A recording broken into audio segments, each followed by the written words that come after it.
नमस्कार दोस्तों, आपका हमारे चैनल पे स्वागत है। दोस्तों, भाई बहन का रिश्ता तो पूरी दुनिया में सबसे पवित्र रिश्ता माना जाता है। यह रिश्ता बहुत ही अनमोल होता है। भाई बहन के इस अटूट रिश्ते को कोई तोड़ नहीं सकता है। जिस तरह से रक्षाबंधन के दिन बहन अपने भाई को राखी के रूप में रक्षा धागा बांधकर उसकी रक्षा के लिए भगवान से प्रार्थना करती है और रक्षाबंधन के त्योहार को मनाती है, दूसरी तरफ भाई भी अपनी बहन की खुशहाली के लिए भगवान से प्रार्थना करता है। ठीक उसी तरह से भाई बहन के प्यार का त्योहार है भाई दूज। इसमें भी बहन अपने भाई को टीका लगाती है और भगवान से उसकी लंबी उम्र और सुख समृद्धि के लिए प्रार्थना करती है। वहीं भाई भी अपनी बहन की खुशहाली के लिए प्रार्थना करता है। इस तरह से भाई और बहन में प्यार बढ़ता है। जैसा कि आप जानते ही हैं कि हर त्योहार को मनाने के पीछे कोई न कोई पुरानी कथा जुड़ी हुई होती है। क्या आपको पता है भाई दूज क्यों मनाया जाता है? इसके पीछे की कहानी क्या है? इसको मनाने की परंपरा कब शुरू हुई? तो दोस्तों, भाई दूज का त्योहार हर वर्ष कार्तिक मास के शुक्ल पक्ष की द्वितीय तिथि को मनाया जाता है। भाई दूज का त्योहार हर वर्ष दिवाली के 2 दिन के बाद तीसरे दिन को मनाया जाता है। तो आइए अब जान लेते हैं कि इसके पीछे की पुरानी कथा क्या है। यमुना और यमराज भाई बहन थे। यमुना यमराज से बहुत ज्यादा प्यार करती थी।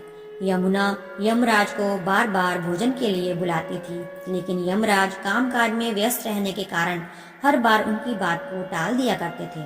कार्तिक मास के शुक्ल पक्ष की द्वितीय तिथि को यमुना यमराज के अपने घर में भोजन करने के लिए आने के लिए वचन ले लेती है। यमराज सोचने लगते हैं कि मैं तो लोगों के प्राण को हरता हूँ, मुझे तो कोई अपने घर पर नहीं बुलाना चाहता है, लेकिन मेरी बहन मुझे कितना प्यार करती है जो मुझे अपने घर पर खाना खाने के लिए बुला रही है। यह सोचने के बाद यमराज अपनी बहन यमुना के घर के लिए निकलते हैं और नरक के सभी जीवों को मुक्त कर देते हैं। जब यमुना के घर पर यमराज पहुंचते हैं तो यमुना अपने भाई को देखकर बहुत ही खुश होती है और थाली सजाकर अपने भाई यमराज का तिलक करती है और आरती उतारती है।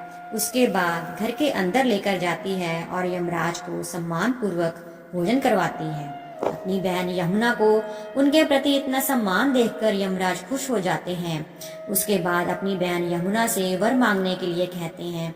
तभी यमुना ने उनसे वर मांगा कि मेरी तरह से जो भी बहन अपने भाई का आदर पूर्वक तिलक करे, उनको भोजन ग्रहण करवाए, उनको आपका कोई भी भय न रहे। यह सुनकर यमराज ने अपनी बहन यमुना से कहा कि आज के बाद ऐसा ही होगा और तथास्तु करके वरदान दे दिया। उसके बाद यमुना को कीमती आभूषण और उपहार देकर अपने घर चले गए और तब से ही इस त्योहार को मनाने की परंपरा शुरू हुई। तो दोस्तों, अगर आपको यह कहानी पसंद आई हो तो हमारे चैनल को लाइक, शेयर एंड सब्सक्राइब करें। धन्यवाद।